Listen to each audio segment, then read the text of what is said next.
ஹல்லேலூயா. கர்த்தருடைய பரிசுத்த நாமத்திற்கு ஸ்தோத்திரம். என்னோட பேர் டேவிட் சார்லஸ், என் மனைவி பேர் டெய்சி, குழந்தை பேர் ஆன்சி கிறிசோலைட். எங்களுக்கு திருமணமாகி 12 வருடங்களாக குழந்தை பாக்கியம் இல்லாமல் இருந்தது. நாங்களும் எவ்வளவோ மருத்துவர்களை பார்த்து ஒரு கட்டத்தில் நம்ம ட்ரீட்மெண்ட்டே எடுக்க வேணாம் அப்படின்னு சொல்லி விட்டுட்டோம். ஆனால் சுமார் ஒரு 5 வருஷமாக எங்கள் அம்மா திரும்ப திரும்ப சொல்லிகிட்டே இருந்த விஷயம், பிரதர் ஸ்டீபன் ஒருத்தவங்க இருக்காங்க, நான் டிவியில் நிகழ்ச்சியெல்லாம் பார்க்குறேன். நான் கோடம்பாக்கத்தில் இருக்கேன், அம்மா மதுரையில் இருக்காங்க. பிரதர் ஸ்டீபன் கொட்டிவாக்கத்தில் இருக்காங்க, அவங்க ப்ரேயருக்கு ஒரு தடவை போயிட்டு வான்னு சொல்லிட்டு 5 வருஷமாக திரும்ப திரும்ப வற்புறுத்திகிட்டே இருந்தாங்க. நான் அதை அசட்டை பண்ணிட்டு போகவே இல்லை. கடைசி ஒரு கட்டத்தில் 2016 வருஷம், நீ எவ்வளவோ ட்ரீட்மெண்ட் எடுத்துட்டப்பா, எனக்காக நீ இதை ஒன்றும் செய்யக்கூடாதான்னு சொல்லி அம்மா கேட்டதுக்காக, அம்மாவோட வற்புறுத்துதலுக்காக 2016 டிசம்பர் மாதம் இங்கே இந்த மீட்டிங்க்கு நான் அட்டன் பண்ணேன். அன்னைக்கு அண்ணன் கொடுத்த செய்தியில் ஒரு முக்கியமான பாயிண்ட்டு, பெத்லகேம் குழந்தை பாக்கியம் அருளும் வீடு அப்படிங்கிற ஒரு வாக்குத்தத்தத்தை கொடுத்தாங்க. அதுக்கப்புறம் அம்மா சொன்ன அந்த செய்தியின்படி நம்ம வந்த அன்னைக்கு கர்த்தர் ஒரு அற்புதமான வாக்குத்தத்தத்தை தந்திருக்காருன்னு சொல்லிட்டு மிகுந்த சந்தோஷத்தோடு அந்த நாளில் நாங்கள் திரும்பி போனோம். திருப்பி நாங்கள் பிப்ரவரி மாதம் மீட்டிங்கில் கலந்துக்கிட்டோம். அப்போ அண்ணனை நீங்கள் சந்திக்கணுன்னா நீங்கள் அப்பாயின்மெண்ட் எழுதி கொடுக்கணும்னு சொல்லிட்டு எழுதி கொடுக்க சொல்லியிருந்தாங்க. அப்போ நாங்கள் குழந்தை பாக்கியத்துக்காக அண்ணனை நேரில் பார்த்து நாங்கள் ப்ரேயர் பண்ணணும் அப்படிங்கிறதுக்காக அப்பாயின்மெண்ட்டுக்காக நாங்கள் எழுதி கொடுத்துட்டு போயிருந்தோம். எங்களுக்கு அப்பாயின்மெண்ட் கிடச்சது இந்த டிசம்பர் மாதத்தில் எங்களுக்கான அப்பாயின்மெண்ட் கிடச்சிது. ஆனால் அதற்கு முன்னால் கர்த்தர் இந்த கடந்த மார்ச் மாதத்தில் ஒரு குழந்தையை தந்துட்டார். நாங்கள் குழந்தையோடு சென்று சாட்சி சொல்லும்படியாக அண்ணனை சென்று சந்திக்கும்படியாக கர்த்தர் அனுக்கிரகம் பண்ணினார். அண்ணன்ட்ட ப்ரேயர் பண்ணும்போது ஒரு பாக்கியத்தை தந்திருக்காரு. கர்த்தருக்கு சோத்திரம். என் பேர் சாந்தி. நான் புழல் காவாங்கரையிலேருந்து வந்துக்கிட்டு இருக்கிறேன். என் மகளுக்கும் நான் இங்கே ப்ரேயர் பண்ண திருமணமும் நல்லா நடந்தது. அதுக்கும் நான் நன்றி செலுத்துக்கிறேன். 2 வருஷம் திருமணமாகி குழந்தை இல்லாமல் இருந்தால் நான் பிரதர்கிட்ட ஜெபம் பண்ணும்போது பிரதர் சொன்னாங்க 2018 கண்டிப்பாக குழந்தை பிறக்கும், அதுவும் பிரசவம் நார்மல் டெலிவரியில் நடக்கும்னு சொன்னாப்புல. அதே மாதிரியே நார்மல் டெலிவரியில் ஒரு ஆண் குழந்தை என் தேவன் கொடுத்ததுக்கு கொடான கோடி நன்றி.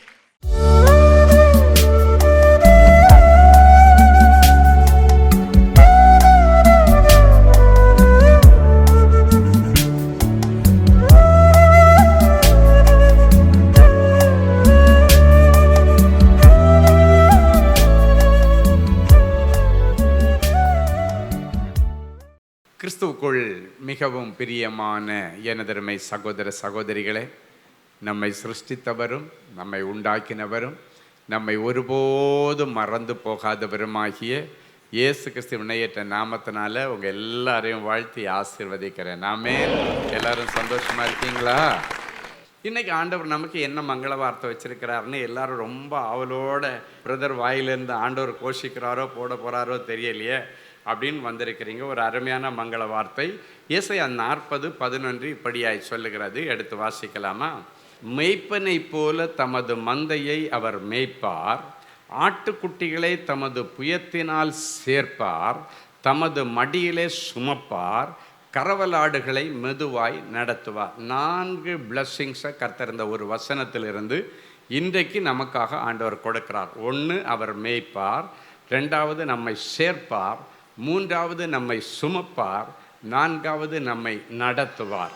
ஆமேன். முதல்ல நமக்கு ஒரு சந்தோஷமான செய்தி, ஏசப்பாவுடைய மந்தையில் நம்ம பராமரிப்பில் இருக்கிற ஆடுகள். ஆமேன். அப்போ அவர் என்ன பண்ணுவாராம், அந்த மந்தைகளை மேய்க்கிற ஆண்டவர். நல்ல வருமானம் உள்ள இடத்துல ஆண்டவர் உங்களை கொண்டு போய் குடி வைப்பார், உங்களுக்கு வேலையை கொடுப்பார், உங்களுக்கு நல்ல வியாபாரத்தை கொடுப்பார். நேற்றைக்கு வரைக்கும் நஷ்டமாக இருந்த உன் வியாபார ஸ்தலத்தில் இயேசுவை கொண்டு போய் நிறுத்தி பாருங்க, அது ஒரு புல்லுள்ள இடமாய் மாறும். ஹல்லேலூயா. வனாந்தரம் வயல்வெளியாய் மாறும். 2வது ஆண்டவர் சொல்லுகிறார், சேர்க்கிற ஆண்டவர். ஆட்டுக்குட்டிகளை தமது புயத்தினாலே சேர்த்து. ஏசாயா 54:7 இப்படியாய் சொல்லுகிறது. எடுத்து வாசிப்போமா? இமைப்பொழுது உன்னை கைவிட்டேன், இமைப்பொழுது உன்னை கைவிட்டேன், ஆனாலும் உருக்கமான இரக்கங்களால் உன்னை சேர்த்துக் கொள்வேன். இமைப்பொழுதுல ஆண்டவர் கைவிட்ட நேரத்தில் என்னென்னமோ நடந்து முடிஞ்சிருக்கும்.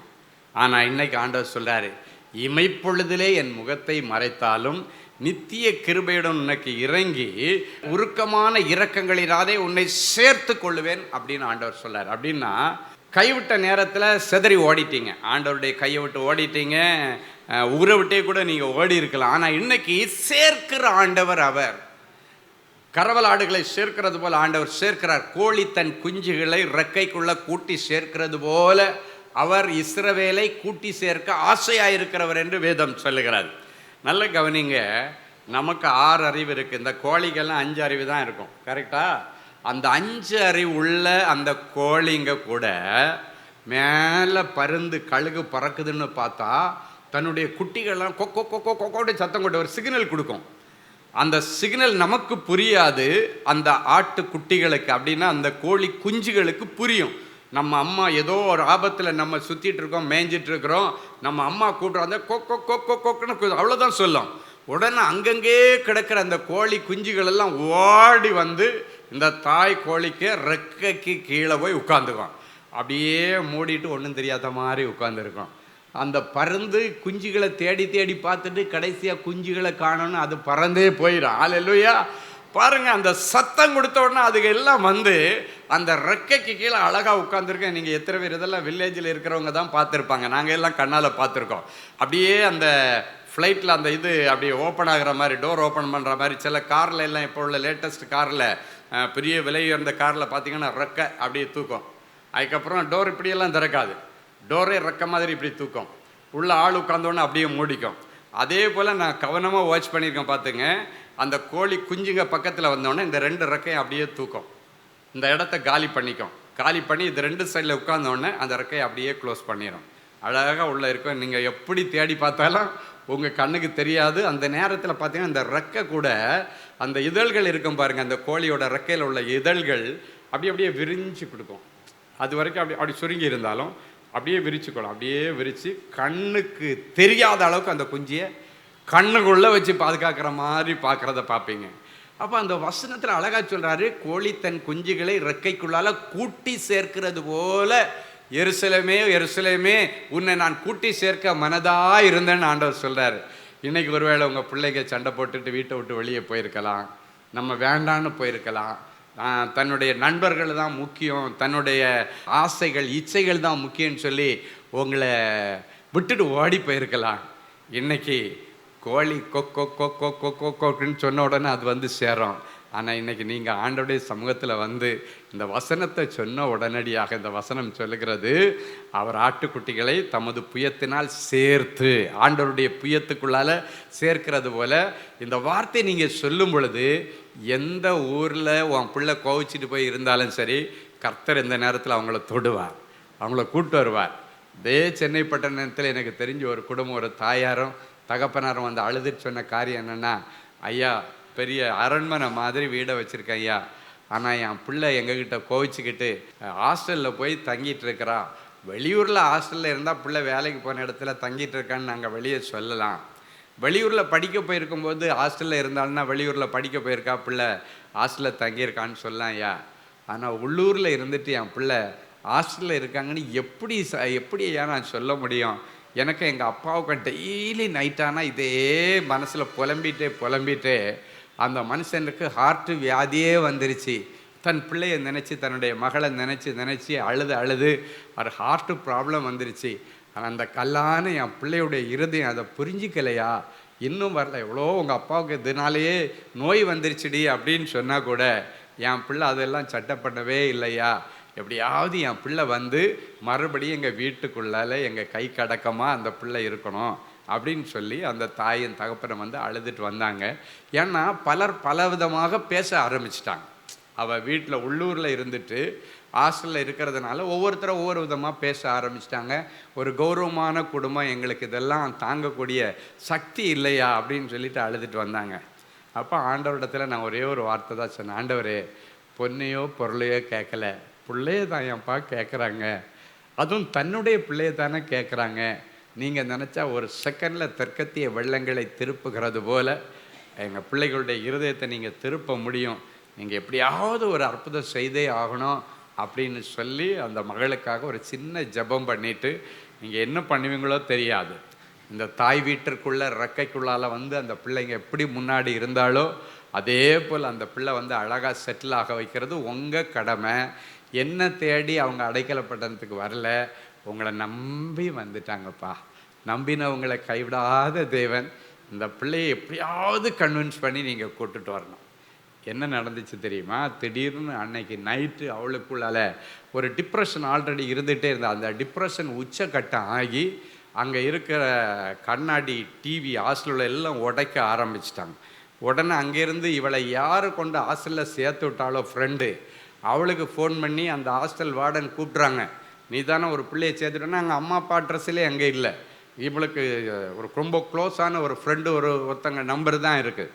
அந்த ஃப்ரெண்டுக்கு ஃபோன் பண்ணி அவளுக்கு பைத்தியம் பிடிச்சிருச்சு, எல்லாத்தையும் போட்டு உடைக்கிறா, நீ சீக்கிரம் வா, வந்து ஏதாவது பண்ணி அவளை கூட்டுட்டு போயிரு, எல்லாம் போட்டு அடைக்கிறா, யார்கிட்ட போனாலும் எல்லாரையும் தூக்கி போட்டு அடிக்கிறா, எங்களால் தாங்க முடியலை, உடனே வா அப்படின்னு சொன்ன உடனே அவ சொல்கிறா, அதெல்லாம் எனக்கு தெரியாது, ஹாஸ்டல் கேட்டால் நான் சொல்லிவிட்டேன். எப்படி கலட்டி விட்டுறா பாருங்கள்.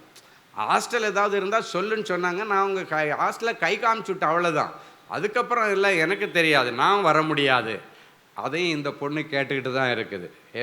சொந்த ஃப்ரெண்டு எந்த பொண்ணு சொன்னதுனால வந்தாலும் அவள் கேட்டுகிட்டே இருக்கிறா. இவங்க கேட்கத்தக்கதாக ஸ்பீக்கரில் போட்டு அந்த வார்டன் பேசுகிறாங்க.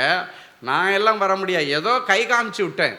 அவ்வளோ இன்டிமேட் ஃப்ரெண்டு ஒரு கஷ்டம்னு வந்த உடனே சொல்கிறா, நான் சும்மா கை காமிச்சு விட்டேன் ஹாஸ்டல், எனக்கும் அவளுக்கும் சம்மந்தமே இல்லை, இதில் எல்லாம் என்ன இழுத்து விட்டுறாதீங்க அப்படின்னு பயந்து ஒதுங்குறா. அதுக்கப்புறமா தான் அவங்க அம்மா அப்பா நம்பர் இருந்தால் கொடுமானோன்னா ஏதோ நம்பரை கொடுத்தா. அவங்க அம்மாவுக்கும் அப்பாவுக்கும் ஃபோன் பண்ண உடனே என்னைக்கு அவங்க அடைக்கலப்பட்டணம் வந்து ஜபிச்சுட்டு போனால் அன்னைக்கு ராத்திரி நடக்குது.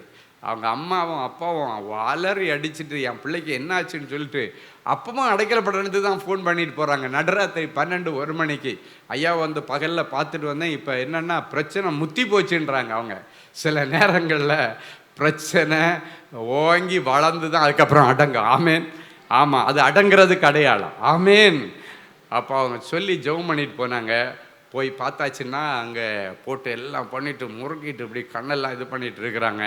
ஆனால் ஆண்டவருடைய பெரிய கிருபையினால் இவங்க போய் பார்த்த உடனே இவங்களுக்கு தெரிஞ்சிருச்சு இது ஒரு அசுத்த ஆவி அவளை இயக்கிட்டு இருக்குன்னு சொல்லி ஹாஸ்டல் வார்டன்கர் ரூமில் போயிட்டு கரத்தை விரிச்சு, இயேசுவே என் பிள்ளைக்கு இறங்கும், இயேசுவே என் மகளுக்கு இறங்கும் என்று கைகளை விரிச்சு கதறின நேரத்தில் ஆண்டவர் எழுந்தருளி வந்தார்.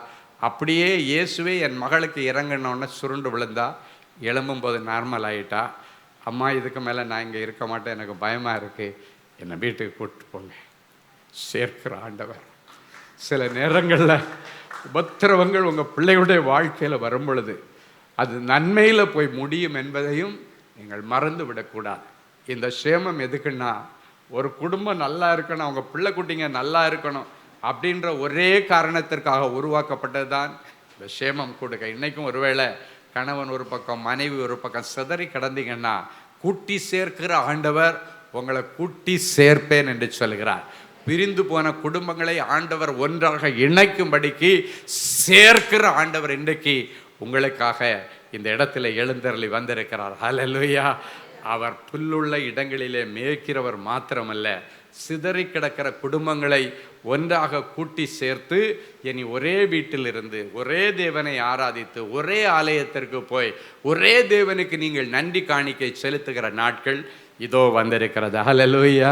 அவர் நம்மை புல்லுள்ள இடங்களில் மேய்த்து, அப்படின்னா நல்ல வருமானம் உள்ள இடத்துல உங்கள் பிள்ளைகளுக்கு நல்ல வேலை, நல்ல ஜாபு, நல்ல தேசத்தில் உங்களுக்கு சுதந்திரம் எல்லாம் கொடுத்து, அதன் பிறகு ஆண்டவரை விட்டு நீங்கள் விலகி இருந்தாலும் சரி, குடும்பத்தை விட்டு நீங்கள் தள்ளி இருந்தாலும் சரி, யாராவது உங்களை குடும்பத்தை விட்டு தள்ளி வச்சிருந்தாலும் சரி, ஆண்டவர் தலையிட்டு உங்களை குடும்பமாக ஒன்றா இணைச்சி ஆண்டவருடைய ரெக்கைக்குள்ளால் கூட்டி சேர்த்து பத்திரமா பாதுகாக்கும்படி ஆண்டவர் ஒரு அற்புதத்தை செய்வார். மூணாவது என்ன சொல்கிறாருன்னா, சுமப்பார், தமது மடியிலே சுமக்கிற ஆண்டவர் என்று வேதம் சொல்லுகிறது. ஒரு அழகான வசனம் மத்தேயு 11:28 இப்படியாய் சொல்லுகிறது. எடுத்து வாசிப்போமா? வருத்தப்பட்டு பாரம் சுமக்கிறவர்களே, வருத்தப்பட்டு பாரம் சுமக்கிறவர்களே, நீங்கள் எல்லாரும் என்னிடத்தில் வாருங்கள், நான் உங்களுக்கு இளைப்பாறுதல் தருவேன். வருத்தப்பட்டு பாரங்களை சுமக்கிற தேவனுடைய பிள்ளைகளே, அவர் சிலுவையிலே உங்களுடைய வருத்தங்களையும் பாவங்களையும் வியாதிகளையும் சாபங்களையும் தரித்திரங்களையும் சுமந்து தீர்த்து விட்டார். அவர் சுமக்கிற ஆண்டவர். அல்லேலூயா. அவர் எல்லாவற்றையும் சுமந்து தீர்த்தவர். நீங்கள் சுமக்க தேவையில்லை, எல்லாமே அவர் சுமந்து தீர்த்துட்டார். ஸோ இன்னைக்கு எதெல்லாம் சுமக்க முடியாத சுமையோடு நீங்கள் வந்திருக்கிறீங்களோ எல்லாத்தையும் இன்னைக்கு அடைக்கல பட்டணத்தில் தேவ சமூகத்தில் இறக்கி வச்சிடணும். சொல்லுங்கள், இறக்கி வச்சிடணும். இறக்கி வச்சிடணும். மனசில் இருக்கிற பாரங்கள், மனசில் இருக்கிற அழுத்தங்கள், உங்கள் கடன் லிஸ்ட் எல்லாத்தையும் இன்னைக்கு ஆண்டவருடைய சமூகத்தில் இறக்கி வச்சுட்டு போனீங்கன்னா இனி நீங்கள் சுமக்க வேண்டிய அவசியம் இல்லை. ஏன்னா அவர் சுமக்கிறவர். அல்லேலூயா.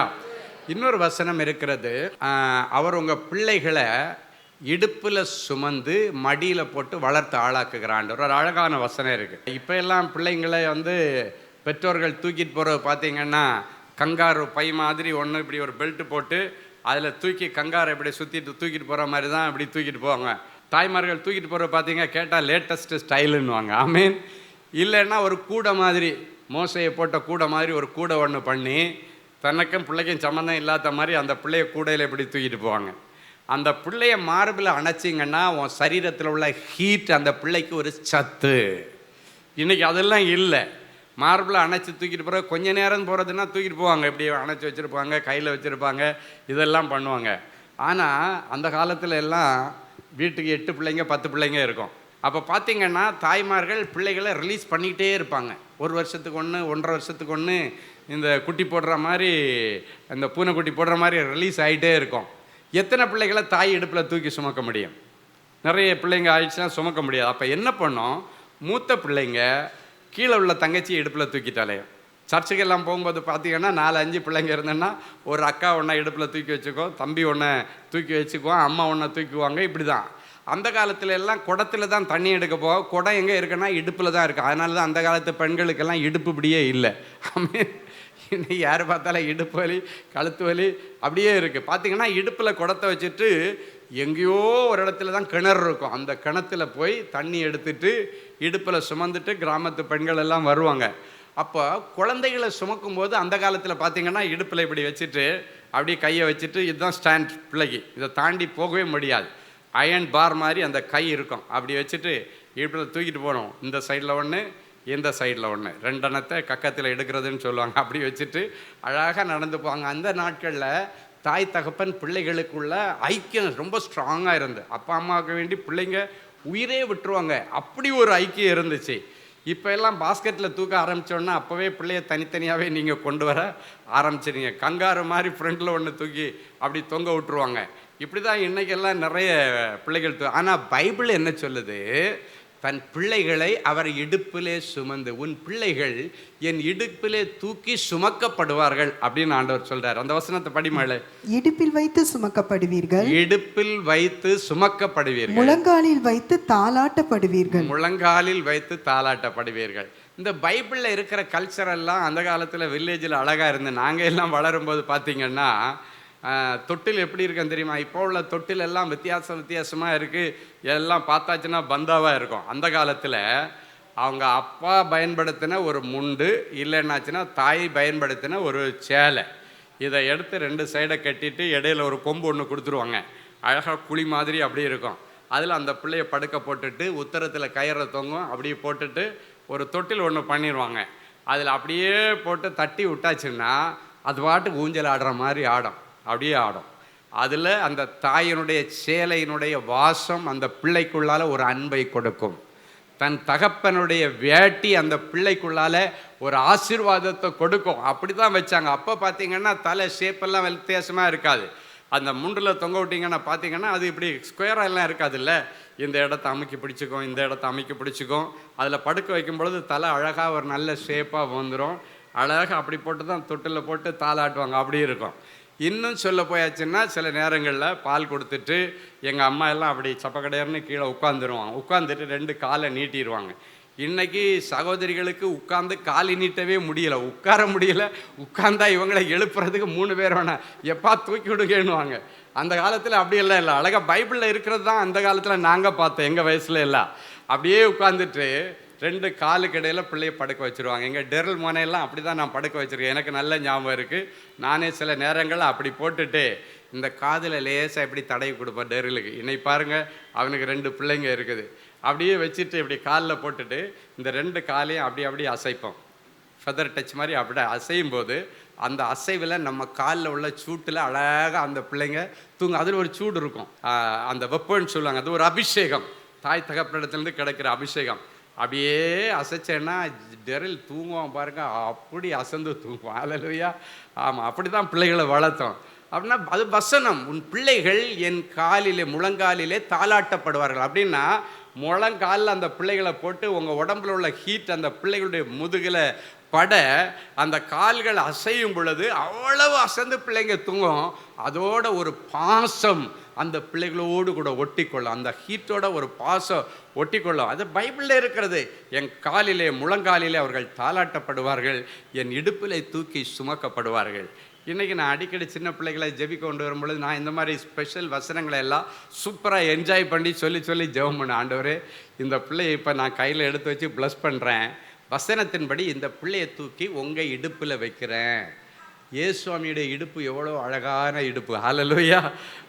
இடுப்பில் தூக்கி உங்களை சுமப்பேன்னு ஆண்டவர் சொல்லியிருக்கீங்களே, இந்த பிள்ளையை உங்கள் இடுப்பில் சுமந்து உங்கள் மடியில் உங்களை முழங்காலில் போட்டு இந்த பிள்ளையை தாளாட்டி வளர்த்து தாங்கன்னு சொல்லி அப்படி தான் பிள்ளைகளுக்காக ஜெபம் பண்ணுற பழக்கம் எனக்கு.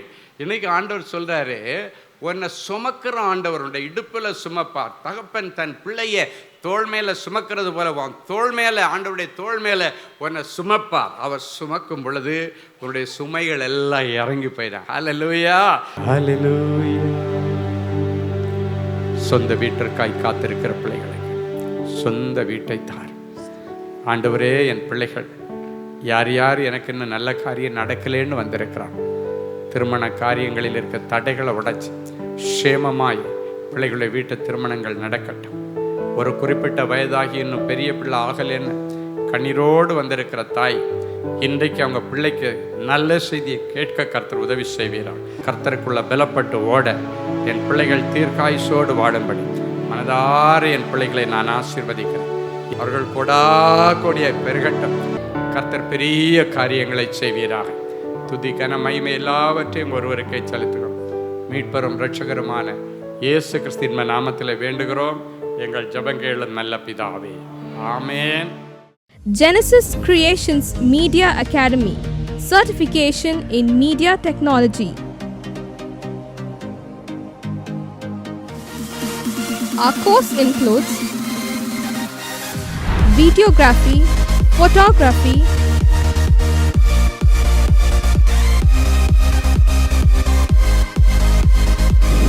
live video mixing,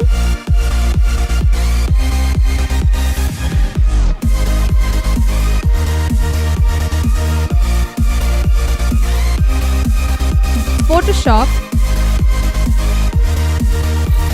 live sound mixing,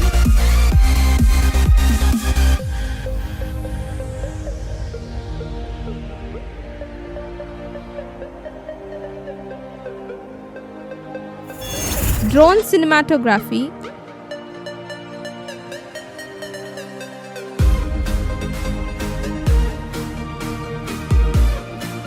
and video editing.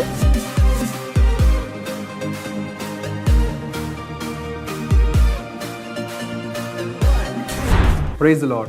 I welcome you all on behalf of Genesis Creations Media Academy. இந்த கோர்ஸ் நாங்கள் ஸ்டார்ட் பண்ணதுக்கான மெயின் ரீசன்ஸ் பார்த்தீங்கன்னா 3 பெனிஃபிட்ஸ் இருக்குங்க.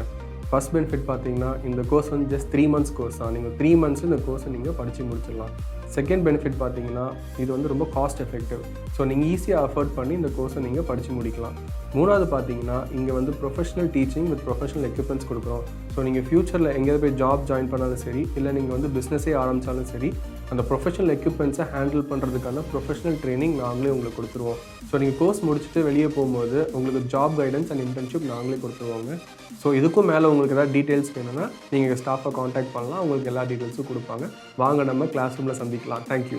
For further details, contact 7824850999 or visit our website at www.genesiscreations.in.